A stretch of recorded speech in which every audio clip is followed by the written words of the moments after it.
하나님께서 우리에게 주시는 말씀은 데살로니가 후서 1장 10절에서 12절까지의 말씀입니다. 신약 성경 334페이지 데살로니가 후서 1장 10절에서 12절의 말씀을 우리 한 목소리로 같이 읽도록 하겠습니다. 데살로니가 후서 1장 10절에서 12절의 말씀입니다. 우리 한 목소리로 같이 읽습니다. 시작. 그날에 그가 강림하사 그의 성도들에게서 영광을 받으시고 모든 믿는 자들에게서 놀랍게 여김을 얻으시리니 이는 우리의 증거가 너희에게 믿어졌음이라. 이러므로 우리도 항상 너희를 위하여 기도함은 우리 하나님이 너희를 그 부르심에 합당한 자로 여기시고 모든 선을 기뻐함과 믿음의 역사를 능력으로 이루게 하시고 우리 하나님과 주 예수 그리스도의 은혜대로 우리 주 예수의 이름이 너희 가운데서 영광을 받으시고 너희도 그 안에서 영광을 받게 하려 함이라. 아멘. 우리 말씀의 제목을 같이 한번 읽어보겠습니다. 시작. 예수님의 재림과 영광. 예수님의 재림과 영광이라는 제목입니다. 우리가 지난 시간에 데살로니가 후서 1장 5절에서 9절까지의 말씀을 통해서 우리가 이 세상을 살아가는 성도들의 삶 속에는 고난이라는 것이 있다라는 것, 특별히 우리 믿는 자들은 많은 고난을 겪어야 한다라는 이야기를 드렸습니다. 예수 안 믿는 사람들은 그냥 지나가도 될 그런 고난과 수고의 삶이 우리 믿는 자들에게는 복음과 믿음 때문에 지나가는 일들이 꼭 있다라는 얘기입니다. 그러나 우리가 기억해야 될 것은 무엇입니까? 하나님은 공의로우신 분이라는 사실이죠.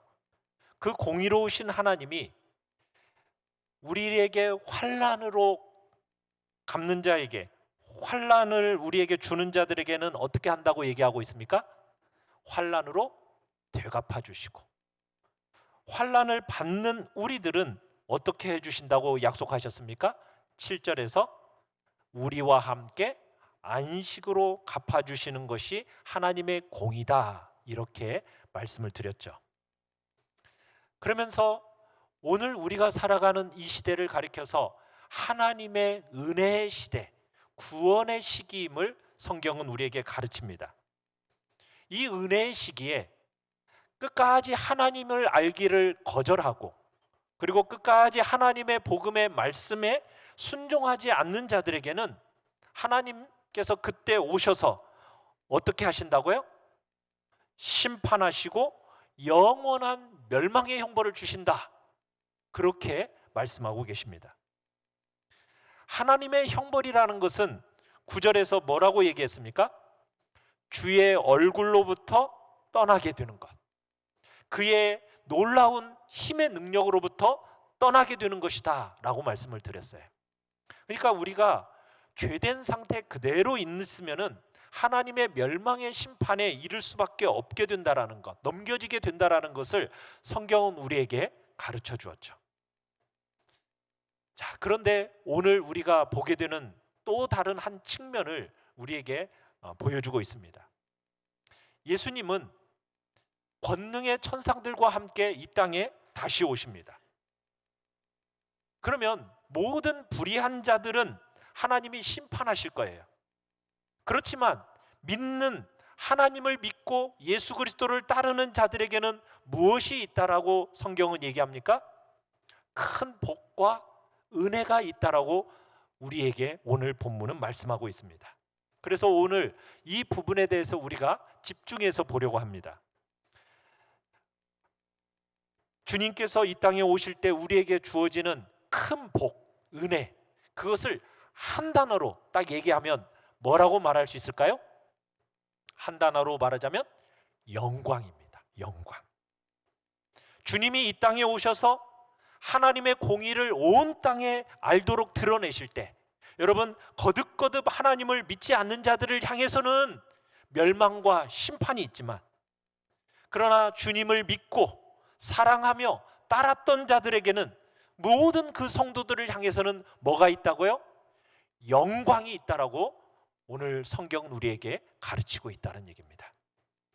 자, 오늘 1번 같이 한번 읽어보겠습니다. 1번입니다. 시작. 영광과 놀랍게 여김을 받으실 그날. 자, 오늘 본문 10절을 다시 한번 읽어보겠습니다. 10절입니다. 시작. 그날에 그가 강림하사 그의 성도들에게서 영광을 받으시고 모든 믿는 자들에게서 놀랍게 여김을 얻으시리니 이는 우리의 증거가 너희에게 믿어졌음이로라. 자, 공의로운 하나님께서 공의를 이 땅에 드러내실 때 하나님은 성도들로부터 뭘 받으신다고요? 영광을 받으십니다. 그리고 성도들로부터 또 뭘 받으신다고요? 놀랍게 여김을 받으리라, 이렇게 말씀하고 계십니다. 지금은 우리가 이렇게 교회를 다녀도요, 별로 실감이 안 나는 부분들이 있어요. 그게 뭐냐면 복음에 대해서 얘기하고 구원의 진리에 대해서 얘기하고 영원한 생명에 대해서 우리가 얘기를 해도요, 믿기는 하지만은 좀 실감이 잘 안 나요. 그죠? 그렇지 않습니까? 영생이 얘기를 하지만은 그 영생에 대한 부분이 참 실감나지 않는 부분들이 많이 있어요. 그러나 그날에는 선명하게 실감이 날 겁니다. 멸망받는 자들에게는 멸망이 얼마나 실제적으로 드러날 것인지, 여러분, 그 멸망으로부터 구원받는다라는 것에 대한 그 구원이 얼마나 영화로운 것인지를 여러분이 그날에는 느낄 것입니다. 성도 여러분들에게 주어지는 그 영혼 속에 주어지는 그 구원이라는 것, 그 구원을 주시는 하나님의 구원에 대한 감사와 감격이 그때는 여러분들의 마음 속에 정말 말할 수 없는 감격으로 다가오게 될 거라는 거예요. 아, 저 멸망으로부터 나를 이렇게 구원해 주시다니. 그 멸망으로부터의 구원이 여러분 그날에는 말할 수 없는 감격으로 우리에게 오게 될 거란 얘기입니다. 하나님의 은혜, 하나님의 그 은택에 대한, 구원에 대한 말할 수 없는 그 영광 돌림이 여러분 그날에는 있게 될 거란 얘기예요. 그 장면을 요한계시록을 한번 쭉 읽어보시면요, 요한계시록에서 모든 성도들이 하늘이 열기만 하면은 성도들과 함께 천사들이 하나님의 그 구원에 대해서, 은택에 대해서 정말 노래하고 찬양하고 높이고 영광 돌리고 기림이 등장하는 것을 우리가 보게 됐는데, 여러분 그날에 우리가 주님을 향해서 그 구원에 대한 감격과 감사와 찬양과 높임이 분명하게 여러분들은 보게 될 것입니다. 그런데 오늘 그 이 10절을 다시 한번 보시면요, 이 10절을 문자 그대로 번역하면요 약간 다르게 번역할 수가 있어요. 우리가 성경에서는 그날에 그가 강림하사 그의 성도들에게서 영광을 받으시고 이렇게 되어 있는데, 문자적으로는 원어에서는 이것을 이렇게 번역할 수가 있습니다. 그날에 그분이 성도들 안에서 영광을 받으신다, 이렇게 번역할 수가 있어요. 성도들 안에서 영광을 받으신다. 이게 무슨 의미냐? 예수님이 다시 오시는 그 복된 날, 우리 안에 하나님의 형상과 모양이 온전히 회복될 것이라는 이야기입니다. 하나님의 형상과 모양이 회복된다는 얘기는 무슨 얘기냐면, 원래 창세기를 보시면은 하나님께서 아담과 하와를 창조하지 않으셨습니까? 그 창조하셨을 때 여러분 옷을 입힌 채 창조했습니까? 벗긴 채 창조했습니까? 벗었죠. 자, 벗었는데 부끄러워했습니까? 부끄러워하지 않았습니까? 부끄러워하지 않았다라고 얘기하고 있어요. 왜 부끄러워하지 않았겠습니까? 하나님의 형상과 모양으로 지은받은 그 존재였기 때문에 수치심이라는 것, 부끄러움이라는 것이 그에게는 없었어요. 가릴 필요가 없었다는 얘기입니다. 자, 그런데 죄를 지은 인간은 그 죄를 지은 순간부터 부끄러움과 수치를 어떻게 하기 시작했어요? 가리기 시작합니다. 무엇으로요? 옷으로. 그래서 여러분 다 옷 입고 있잖아요. 그죠? 다 옷을 입고 있어요. 그러면서 사람들은 이 세상에서 무슨 옷을 입고 있는가, 어떤 제품의 옷을 입고 있는가, 이것에 관심이 많습니다. 그런데 옷의 문제만의 얘기가 아니에요. 또 무슨 얘기냐? 이 땅에서 내가 어떤 평가를 받는가, 이것에 또 우리들의 초점이 굉장히 집중되어져 있습니다.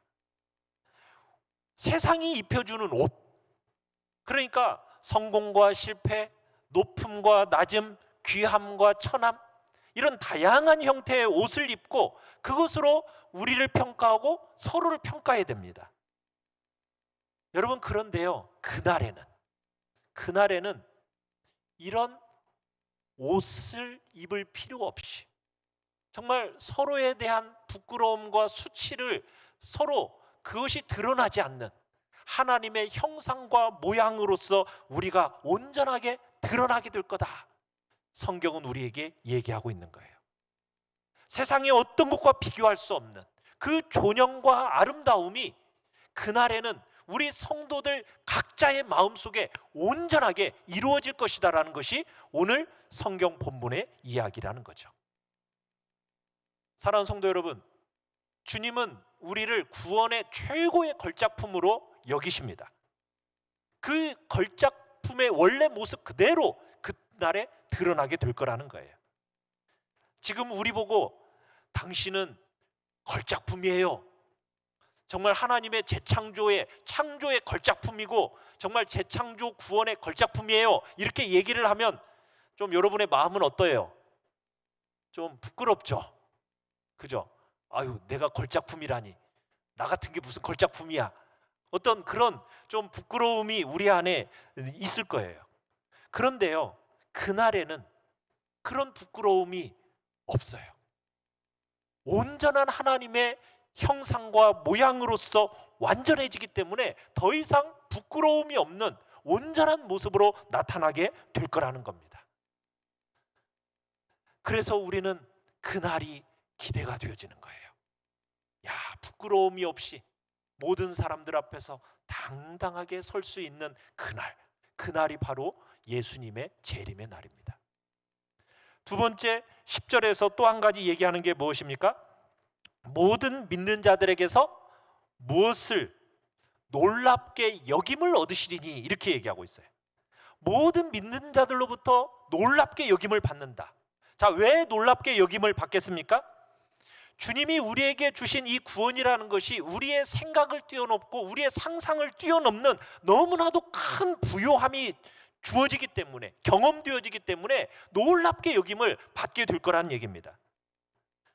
여러분, 예수님께서 우리의 죄를 위하여 정말 십자가에서 몸을 찢으셨습니다.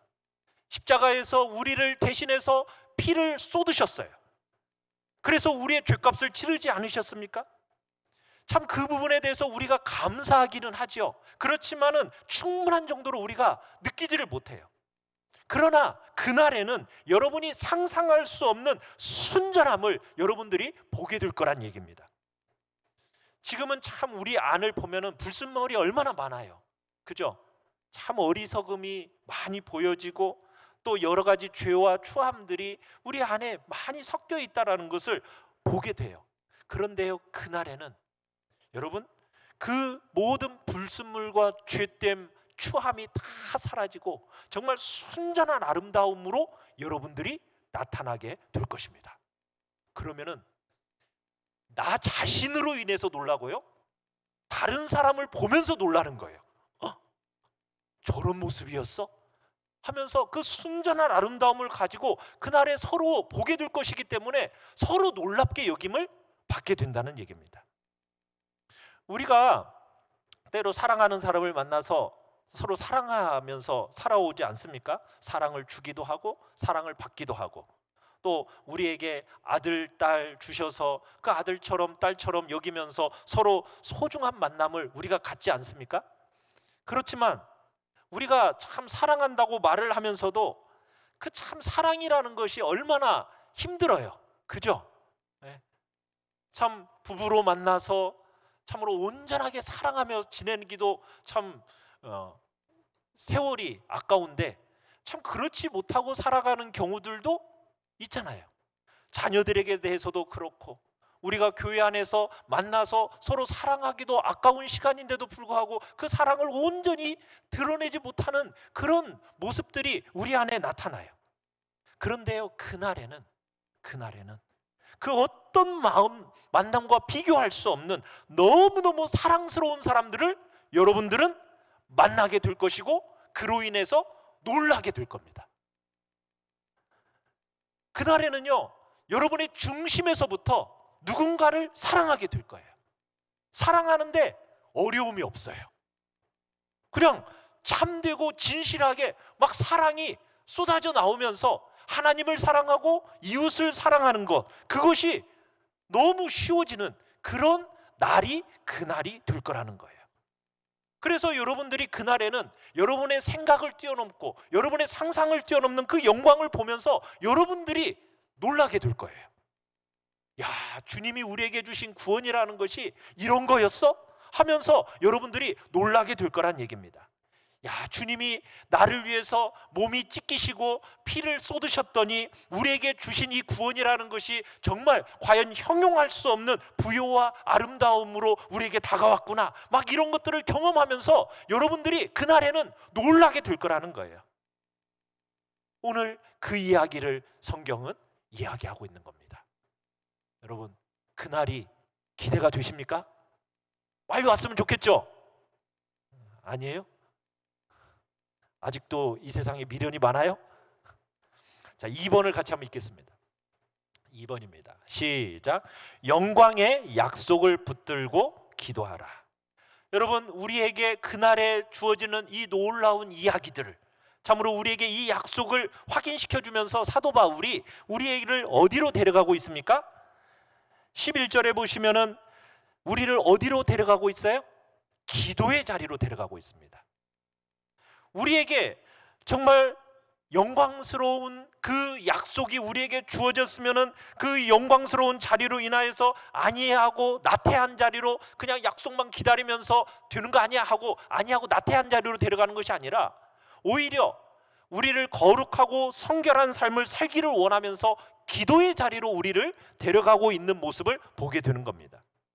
그러니까 영광을 약속받은 우리 성도들은 약속을 받았다, 여러분, 그런 것에 그치는 게 아니라 그 확실한 약속을 붙들고 뭐 한다고요?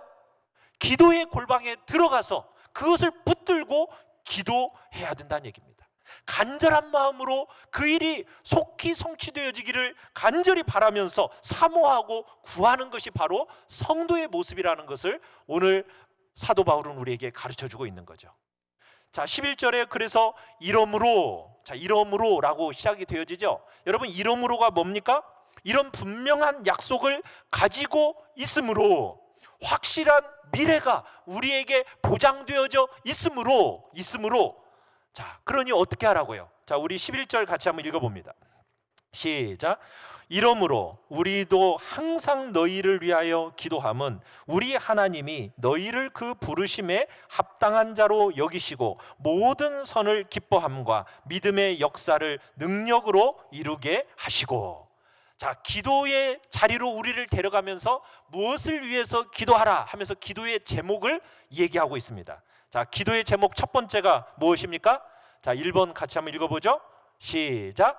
부름에 합당하게 살도록 기도하라. 자, 여기 11절에 보시면 부르심에 합당한 자로 여기시고 이렇게 얘기하고 있어요. 여러분, 교회, 이 교회라는 단어가 헬라어로는 뭐라고 부르는지 아십니까? 에클레시아, 이렇게 이야기합니다. 에클레시아.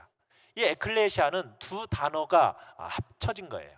에크라는 전치사와 칼레오, 그러니까 클레시아가 이 칼레오라는 동사에서 나왔는데요, 에크와 칼레오라는 이 두 단어가 합쳐진 거예요.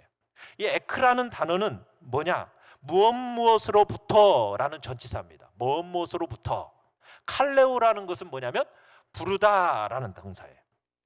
자, 그러면은 이 두 단어를 합치면 무슨 의미가 됩니까? 무엇으로부터 부르다. 교회는 어떤 사람들이 모여진 공동체란 얘기입니까? 무엇으로부터 부름을 받은 무리들, 이게 교회예요. 그러면 사랑하는 성도 여러분, 여러분은 무엇으로부터 부름을 받았습니까? 어디서부터, 어디로부터 여러분들이 부름을 받은 거죠?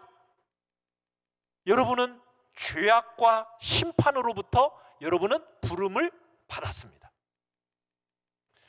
여러분은 죄악과 심판으로부터 부름받은 자들이기 때문에 여러분은 진실한 성도라면은 이제 무엇을 위해서 살아가는 사람이 부름에 합당하게 살아가는 사람이라고 말할 수 있겠습니까? 죄와 악을 미워하고 거룩과 의를 선택하며 살아가는 사람이 바로 성도요 교회라는 거예요. 왜? 죄로부터, 악으로부터 건짐받아 부름받은 우리들이기 때문입니다. 멸망으로부터 생명으로 건져진 자들입니다.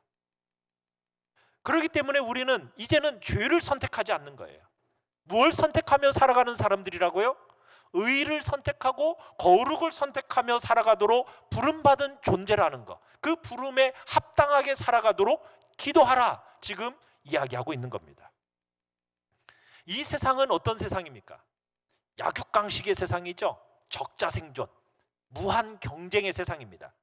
자, 그 세상으로부터 우리가 부름을 받아서 어떤 세상으로 옮겨졌습니까? 은혜가 통치하는 세상으로 옮겨졌습니다. 세상은 자격과 조건이라는 것을 끝없이 따져요. 그렇지만 은혜로 구원받은 우리가 속해 있는 이 세상은 자격과 조건을 따지지 않습니다. 그런 나라로 우리가 부름을 받게 된 거예요.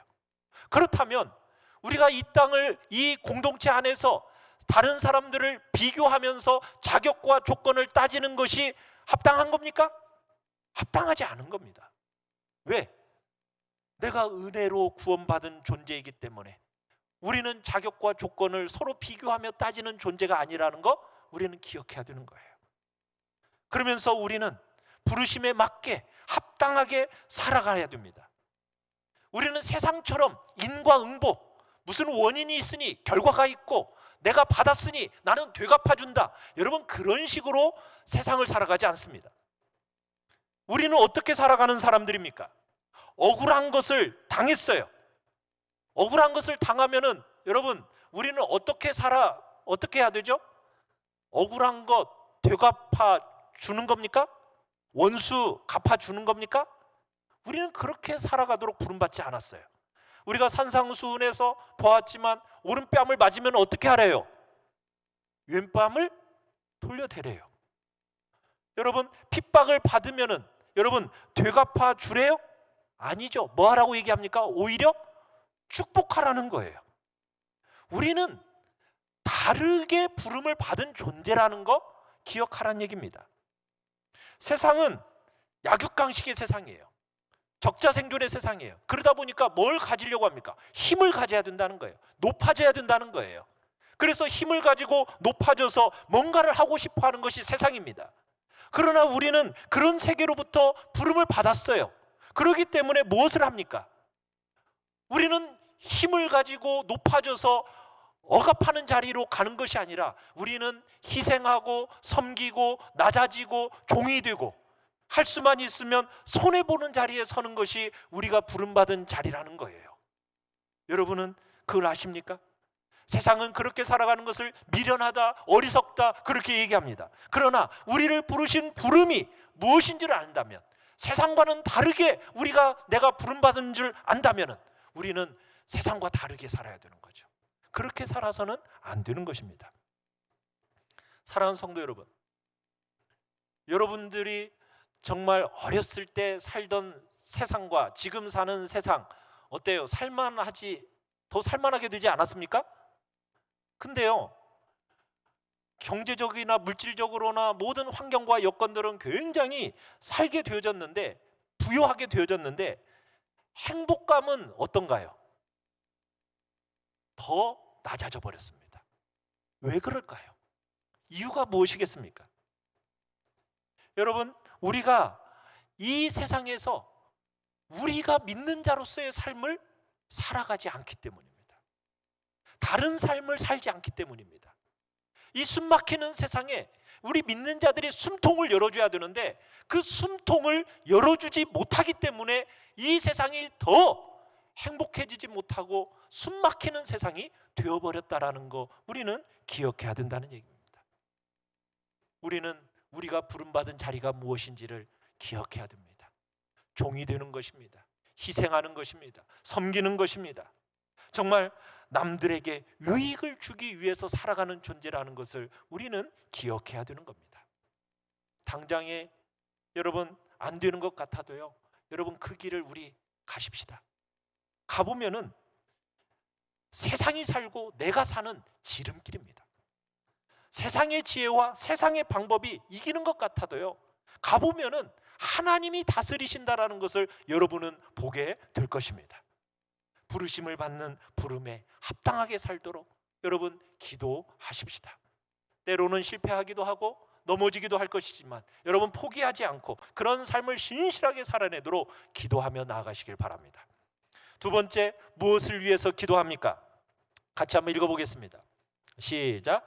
좋은 생각들을 능력으로 행하도록 기도하라. 여러분 11절을 다시 한번 보시면은 그 부르심에 합당한 자로 여기시고 다음에 모든 선을 기뻐함과 믿음의 역사를 능력으로 이루게 하시고 이렇게 되어 있어요. 좀 이 해석이 좀 애매합니다. 그런데 이 해석을 좀 문자 그대로 번역하면 이렇게 돼요. 여러분 마음속에 주신 선을 향한 모든 소원을 능력으로 이루어 주시고. 무슨 얘기냐면 여러분이 신앙생활을 하면서 말씀을 듣습니다. 여러분 안에 찾아오신 성령으로 말미암아 도우심을 받습니다. 그러면요, 여러분의 속에 좋은 생각들이 나오게 된다는 거예요. 그러면은 그 좋은 생각이 어떤 것이겠어요? 정말 선을 베풀고 친절하게 살고 다른 사람을 배려하고 싶은 그 좋은 생각들이 있지 않습니까? 그 좋은 생각들이 여러분의 마음속에 들 때 다양한 이유에서 실패하지 말고 하나님의 능력으로 행하여지기를 구하라는 겁니다.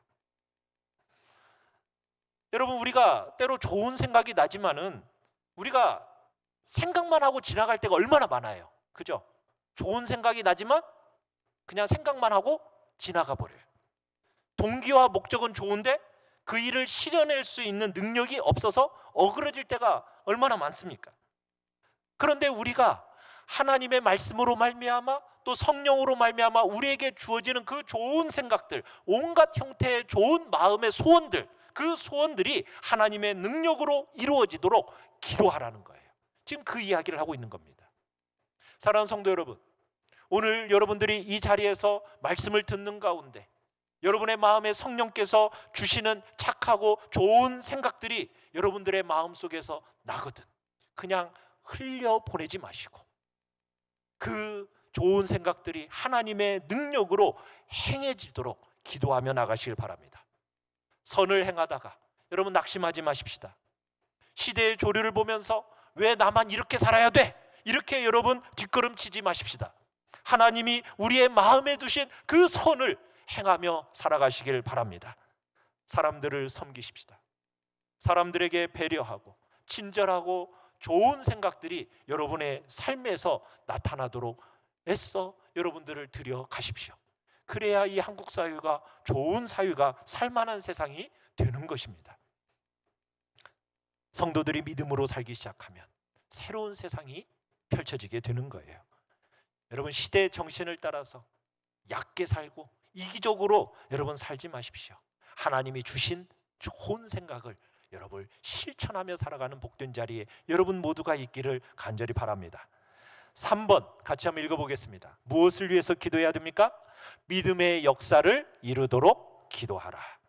자, 11절 끝에 보시면은 믿음의 역사를 능력으로 이루게 하시고 이렇게 되어 있습니다. 여러분 이 땅을 살아가는 동안 우리가 눈에 보이는 것에 따라 살아가지 않고 믿음으로 결단하고 살아갈 때 여러분 그냥 결단만 하고 끝나는 게 아니라 하나님의 능력이 같이 와서 믿음의 역사를 이루어 주시도록 지금 바울은 기도하고 있는 거예요. 여러분 믿음으로 살아간다는 것은 언제까지만 살아가는 것일까요? 예수님이 오시고 난 뒤에도 믿음으로 사는 겁니까? 그때는 믿음으로 살지 않아도 됩니까? 예수님이 오시고 난 이후로는요, 여러분 믿음으로 살 필요가 없어요. 그때는요, 다 보고 만지고 느끼고 듣고 직접적으로 그렇게 살아가는 거예요. 그렇기 때문에 예수님이 오시기 전까지만 살아가는 삶이 믿음으로 살아가는 삶입니다. 우리가 이 믿음의 길을 보이지 않는 이 믿음, 보이지 않는 것을 믿음으로 여러분 손으로 만지지 않는 이 길을, 믿음의 길을 걸어가야 되는 거예요. 언제까지요? 주님이 오시기 전까지예요. 하나님을 범사에 인정하면서 생명의 말씀이 가르친 대로 믿음의 길을 선택하며 살아가는 것은 언제까지만 살아가면 되는 거예요? 예수님이 오시기 전까지만 살아가는 삶이 믿음의 삶입니다. 그런데 이때 믿음이 역사하는 표시가 여러분 이때 딱 나면은 막 우리에게 격려가 되잖아요. 힘이 생기잖아요. 그런 것처럼 이 믿음의 역사를 하나님의 능력으로 이루어 주시도록 기도하라는 겁니다. 믿음으로 살면 무슨 가치가 있나? 여러분 이렇게 말하지 마시고요, 용기를 갖고 살 수 있도록 능력으로 믿음의 역사를 이루어 주시도록 기도하라, 지금 이렇게 얘기하고 있는 거예요. 사랑하는 성도 여러분, 여러분 무엇을 위해서 지금 구하고 계십니까? 사도 바울이 기도했던 것처럼 우리 속에 부르심에 합당한 대로 살도록 기도하십시다. 내게 주시는 그 좋은 생각들을 그분의 능력으로 행할 수 있도록 기도하십시다. 눈에 보이는 것이나 손에 만져지는 것을 따라 살지 않고 믿음의 역사로, 믿음으로 역사를 이루며 살아갈 수 있도록 기도하십시다. 여러분 그렇게 살아갈 때 무엇을 목적으로 하고 있습니까? 우리 3번을 같이 한번 읽어보겠습니다. 3번입니다. 시작. 영광을 받으시고 영광을 받는 그날. 우리 12절 같이 한번 읽겠습니다. 12절입니다. 시작. 우리 하나님과 주 예수 그리스도의 은혜대로 우리 주 예수의 이름이 너희 가운데서 영광을 받으시고 너희도 그 안에서 영광을 받게 하려 함이라. 여러분 무엇을 위해서 우리가 기도하고 그렇게 행한다고요? 무엇을 위해서? 하나님과 예수 그리스도를 영화롭게 하기 위해서입니다. 어떻게 보면 오늘날 우리에게 있어서 가장 치명적인 약점 중에 하나가 무엇이냐면 이런 정신이 사라져 간다는 겁니다. 하나님을 영화롭게 하고 오직 그분에게만 영광을 돌린다라는 이 정신, 이 정신이 사라져 가고요, 약해져 가서 자꾸 우리는 하나님만 알아주면 돼라는 이 마음보다는 자꾸 사람들이 나를 알아줘야 되고 사람들로부터 칭찬을 받아야 되고 사람들로부터 뭔가를 보답을 받아야 하는 것처럼 그렇게 느끼며 살아가는 시대가 오늘날 우리가 살아가는 시대입니다. 그래서 자꾸 봉사하고 뭔가를 할 때에도 자꾸 사람들로부터 인정받고 그리고 칭찬받고 사람들로부터 어떤 보답을 기대한다라는 거예요. 사랑하는 성도 여러분, 영광이라는 것은 우리 게 아닙니다. 누구의 것입니까? 하나님의 것입니다. 오직 우리 주 예수 그리스도께만 돌려져야 하는 것이 영광입니다. 여러분 하나님 나라에 가면은 성도들이 유행하는 질병이 있을 거라고 어떤 목사님이 우스운 얘기를 했어요. 아니 무슨 하나님 나라에 갔는데 무슨 질병이 있어? 무슨 질병이 있을까요? 목 디스크가 있을 거래요. 웬 목 디스크? 왜 목 디스크가 하나님 나라에 간 사람들에게 있을까? 그건 하나님께서 우리에게 면류관을 씌워주시는데 감당 못할 면류관을 씌워주시다 보니까 이 목이 감당 못해서 다 목 디스크 걸린다. 아마 박교화 권사님도 아마 면류관을 감당 못할 면류관을 쓰고 계실 걸로 믿어요. 여러분 그런데 여러분 목 디스크 걸릴 일은 없어요. 왜 그러냐면 요한계시록에 가서 이렇게 읽어보면요, 목 디스크에 아무도 안 걸리는데 이유가 뭐냐면 성도들이 뭐라고 얘기하냐면 하나님이 나에게 주님이 면류관을 감당 못할 면류관을 딱 씌워주시면 성도들은 뭐예요? 이 면류관 저에게 합당하지 않습니다. 이 면류관 주님의 것입니다 하고서는 어떻게 해요? 그걸 다시 주님께 돌려드려요. 주님은 우리에게 거듭거듭 면류관을 씌워주시면 우리는 어떻게 해요? 벗어가지고 거듭거듭 주님께 돌려드리는, 여러분 그곳이 바로 천국입니다. 내가 영광을 받는 게 아니라 하나님께서 영광을 받으시는데, 내가 나에게 감당 못할 면류관을 씌워주시면 나는 이것은 오직 주님께 것입니다 하면서 다시 돌려드리고, 여러분 그 자리가 천국이요 하나님의 나라인 거죠. 이 땅에서 사람들이 씌워주는 면류관, 사람들이 입혀주는 옷이나 평가, 이런 것에 너무 연연하지 마십시오. 그런 것에 마음을 빼앗기지 마십시오. 하나님이 나를 뭐라고 하시는가, 여러분 이게 정말 중요한 거예요. 그렇지 않습니까? 이 땅에서든 저 땅에서든 영광은 하나님만 합당하고 나는 영광이 합당하지 않아요. 저는 그저 해야 할 일을 한 것뿐인 종이에요. 여러분 이렇게 말하고 영광 받는 자리에서 떠나는 것이 바로 성도의 모습인 거죠. 영광은 누구에게만 돌린다고요? 하나님께만 돌리는 것입니다. 그런데 천국이 놀랍고 우리가 섬기는 하나님이 놀라운 이유가 무엇입니까? 12절 끝에 보시면 이렇게 되어 있어요. 너희도 그 안에서 영광을 받게 하려 함이라. 무슨 얘기입니까? 영광은 하나님만이 합당합니다 하면서 그 영광을 다 그분께 돌려드리면 하나님은 우리에게 어떻게 하신다고요? 그 영광을 우리에게 나누어 주신대요. 그 영광에 참여하도록 우리를 부르신대요. 우리의 것이 아닙니다, 당신의 것입니다 하면서 당신께 다 돌려드리는데, 그러면 하나님이 홀로 그 영광 다 받으시고 그냥 끝내는 게 아니라 티끌 같은 우리에게 그 영광을 다시 나누어 주시면서 함께 영광을 얻게 되는 곳, 그곳이 바로 천국이라는 거예요. 우리는 우리에게 면류관을 씌워주시는 주님 앞에 면류관을 끝없이 내려놓지만 주님은 우리에게 끝없이 면류관을 씌워주시는 곳, 바로 그곳이 천국이요 하나님의 나라인 것입니다. 공의로우신 하나님의 성품을 피부로 느끼고 손으로 만지고, 여러분 눈으로 보도록 주님이 나타나실 때 우리 믿는 성도들을 기다리고 있는 것은 무엇이라고요? 영광입니다. 영광. 여러분 그런데 이 영광을 한 번만 돌아보십시다. 예수님이 그날에 오실 때인데 어떻게 오십니까? 영광을 옷 입고 오십니다. 7절에 한번 보시면은 7절에 우리 주님이 어떻게 오신다고 얘기했어요? 주 예수께서 자기 능력의 천사들과 함께 하늘로부터 불꽃 가운데 나타나신다, 이렇게 되어 있어요. 그러니까 주님이 이 땅에 오실 때는 처음에 오셨던 것처럼 약하고 가난하고 겸손한 모습으로 오시지 않습니다. 그때에는 정말 영광을 입고 정말 모든 사람들이 놀랍도록 영광스러운 모습으로 이 땅에 오실 것입니다. 그날에 우리는 그분을 보게 될 겁니다. 우리의 육체가 그분의 영광을 눈으로 직접 목도하게 될 것입니다. 불신자들은 그 영광의 얼굴로부터 떠나게 될 거지만 성도인 우리는 그 영광을 눈으로 볼 것입니다. 그뿐만 아니라 그 영광에 참여하게 되는 것이죠. 다시 오실 그분의 영광을 공유하면서 여러분 연약하고 어리석은 인생들 속에 그분의 영광이 나타납니다. 이 땅에 있는 동안 참 순전해 보이는 사람이 있어도요, 그 사람한테 정말 저 사람하고는 가까이 하고 싶다 다가가잖아요. 다가가면 어때요? 순전해 보이는 사람도 흑 하고 돌아서게 돼요. 왜?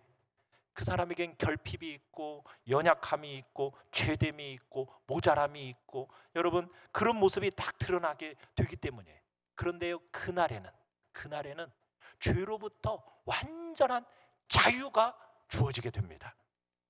죄가 여러분 우리의 인생에 가져온 제일 큰 불행이 뭐냐면 자기중심성이에요. 이기성이에요. 그런데 그날에는 그 자기중심성과 이기성으로부터 참된 자유를 얻게 될 것입니다. 그래서 진짜로 누군가를 사랑할 수 있게 되는 거예요.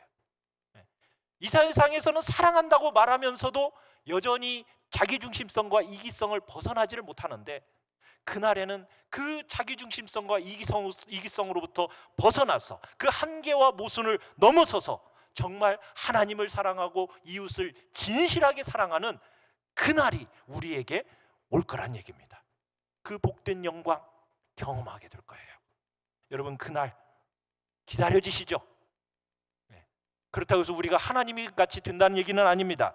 하나님이 되는 건 아니에요. 그 순간에도 여전히 연약하죠. 피조물인 인생입니다. 그렇지만 죄가 가져온 그 연약 흔적들은 다 사라져 버리는 거예요. 형용할 수 없는 하나님의 그 영광스러운 모양과 형상으로 우리가 변화되어져서 그 영광 안에 동참하게 된다고, 그날을 기다리라고 지금 얘기하고 있는 겁니다. 사랑하는 성도 여러분, 그 복된 날이 다가오고 있어요. 그런데 그 복된 날이 다가오는데 예수 그리스도를 거듭거듭 거절한 자들, 그렇게 초청을 거듭거듭 하는데도 믿음으로 반응하지 않는 자들은 어떻게 된다고요? 그 영광으로부터 끊어져 버리게 되는 거예요. 성경은 아주 분명하게 얘기하고 있어요. 여러분, 이 시간 여러분들이 설교를 듣고 그냥 그래 머리로만 끄덕끄덕이만 해서는 안 됩니다. 믿어야 돼요. 믿어야 돼요. 주님의 그 구원의 복락을 여러분에게 전달하는 통로는 은혜뿐입니다. 믿음뿐입니다. 예수 그리스도의 그 십자가에서 찢어진 살과 우리를 위하여 쏟으신 그 피, 여러분, 그 피, 대속의 공로, 이것은 믿음이라는 통로를 통해서만 우리의 것으로 소유되고 전달이 되어지는 겁니다. 여러분, 믿으셔야 됩니다. 믿어야 한다라고 성경은 우리에게 얘기하고 있어요. 여러분, 지금 은혜의 시대입니다. 은혜의 이 귀한 때 믿음으로 반응하셔야 돼요. 믿음으로 반응하지 않고 그저 머리로만 끄덕이고 지나가서는 안 됩니다. 여러분, 이 날이 언제나 가능한 게 아니에요. 언제나 그럴 수 있는 게 아닙니다. 때가 있어요. 그날이 오면은, 그날 이후에는 그 은혜가 사라져버려요. 그날이 오기 전에 여러분, 믿음으로 이 복된 기회에 반응하시길 바랍니다. 여러분, 하나님을 신뢰하십시오. 하나님과 동행하십시오. 하나님을 의지하는 참된 믿음의 자리에 들어가시기를 간절히 바랍니다. 이 복된 영광이 여러분이 것이 되는 그런 복된 은혜의 자리에 있기를 바라요. 여러분, 그날에 일어날 복된 일, 그 일은요, 지금 여러분 안에서 일어나고 있어야 그날에 완성된다, 성경은 말하고 있어요. 그 완성이라는 것은 정말 우리의 생각과 상상을 초월하는 것이지 않습니까? 그런데 그날에 갑자기 그냥 한꺼번에 주어지는 게 아니에요. 이 땅에서 믿음으로 반응한 사람들에게, 여러분, 환영해서 그 예수 그리스도를 받아들이고 믿음으로 반응한 그 사람들에게 이 땅에서부터 그 영광이 시작됩니다. 맛보아지고 경험되어지고 누려지기 시작한다라는 거예요. 그런 사람들이 그날의 완전한 완성으로 안으로 들어가게 되는 거예요. 여러분, 고린도후서 3장 18절을 우리 같이 한번 읽어봅시다. 고린도후서 3장 18절 시작. 우리가 이 수건을 벗은 얼굴로 거울을 보는 것 같이 주의 영광을 보매 그와 같은 형상으로 변화되어 영광에서 영광에 이르니 곧 주의 영으로 말미암음이라. 여러분 안에 성령을 주셔서 구원을 출발하는 그 순간부터 영광에서 출발하는 거예요. 그리고 마침내 마지막도 뭘로 이르게 된다고요? 영광에 이르게 된다 얘기하고 있어요. 지금 여러분들이 믿음으로, 은혜로 영광 안으로 들어와 계십니까? 들어와 계셔야 돼요. 그래야 그날의 그 영광의 완성을 참여하는 복됨을 경험하게 되는 것입니다. 여러분, 영광을 경험하셨죠? 그리고 그 영광이 계속 자라가고 계시지요. 여러분, 이 복된 은혜와 믿음의 축복 안에서 제외되는 사람이 이곳에 계신 분 중에 아무도 없기를, 우리 예배드리는 분들 중에 아무도 없기를 간절히 바랍니다. 우리 모두가 하나같이 이 귀한 영광에서 출발하고 그날의 완전한 영광으로 나아가는 귀한 복이 여러분 모두의 것이 되기를 간절히 축복합니다. 우리 시간 같이 찬양합시다.